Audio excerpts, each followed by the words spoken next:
Good morning mga Karins. For today's video mga Karins, mayroon naman tayong papalitan na panibagong busted na lead valve Karins.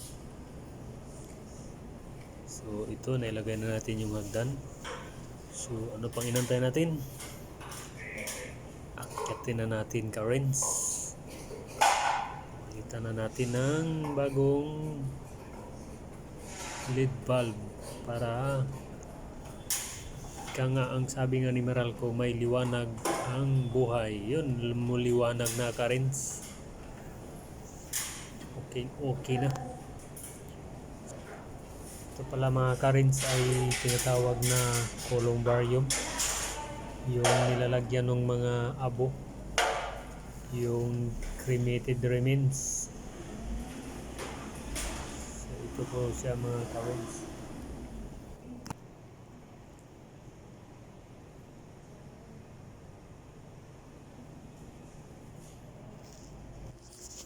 So tapos na ako doon sa papalit ng ilaw mga Karins. Dito naman tayo. Ayusin naman natin tong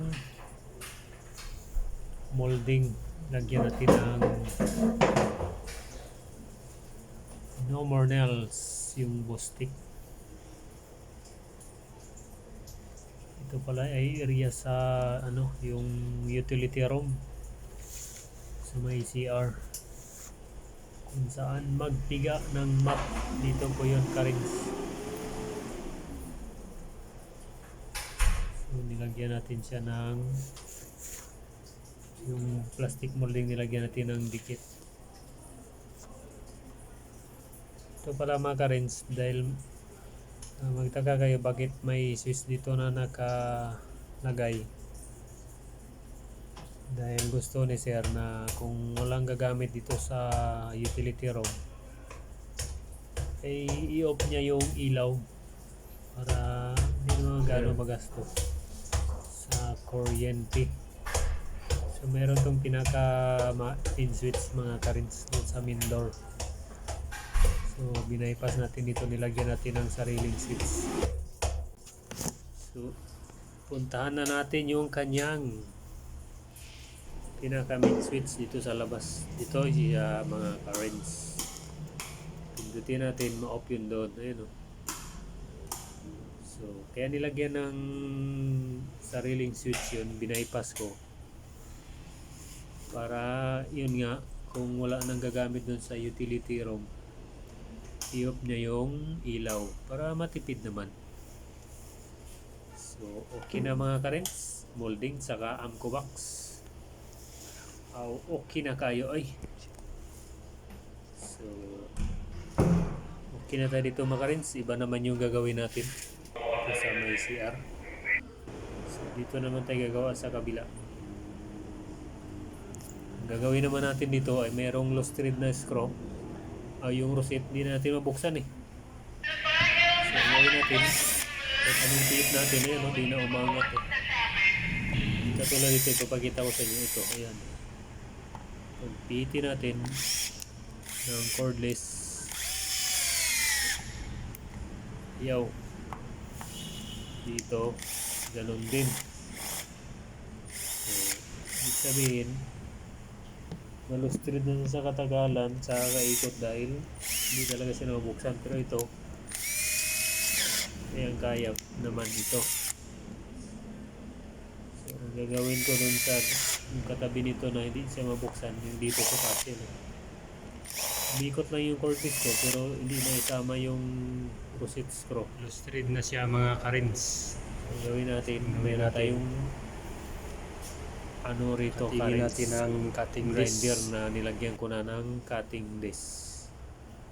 So kakatingin na natin. So safety first. Protektahan natin ang ating mata dahil yan ang ating puhunan kasi mahirap pag wala tayong paningin. Protektado ang ating trabaho. So katingin na natin ang bahagya. Kunti lang. Yung tama-tama makapit yung ating flat screw. Yun ang yung flat screw ang gagamitin natin. So tatlo pala ito.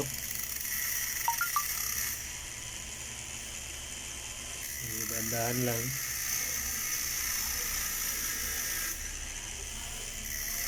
So, magtaka kayo makaris, bakit may nakasulat dyan tsaka may bulaklak. Yan po yung columbarium. Ito po ang columbarium. Tinatawag po ito na columbarium, yung lagayan ng mga sinusunog, yung kinikrimit. So nalagyan na katingan na natin ng cutting disc. So yun, gamitan na natin ng flat screw. So natanggal na natin. So, palitan na natin yung mga nabilog na rosit. Meron naman tayong hinanda na pamalit dito. So ito, last na po ito.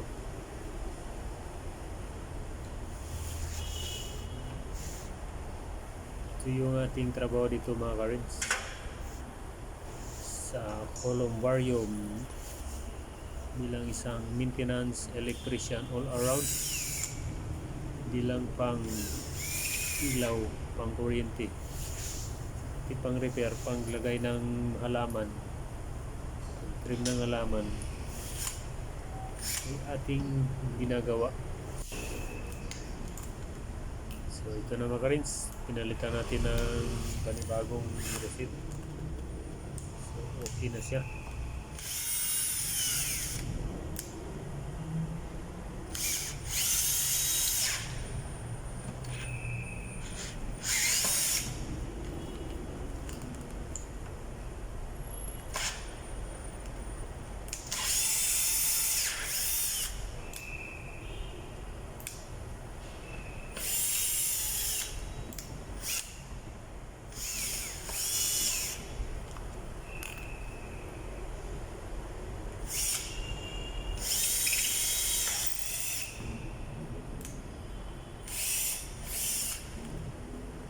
So okay na, tanggalin natin yung bulaklak dahil nakatagilid, ilagay na natin sa maayos na pagka-pwesto. So ganyan ang pwesto niya mga karins, yung flowers. Okay na. So thank you for watching mga karins. Sana manood kayo na sa ating mga ina-upload na video mga karins para tayo ay mamuni ba, kaya dili pa man tamuni mga karins oy, pero enjoy lang sa ating ginagawa.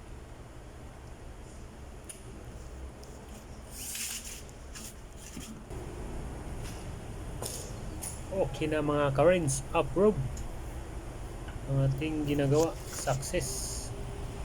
So matuwa na sa sir nito dahil napalitan na natin yung loose thread na screw. So thank you for watching mga karins.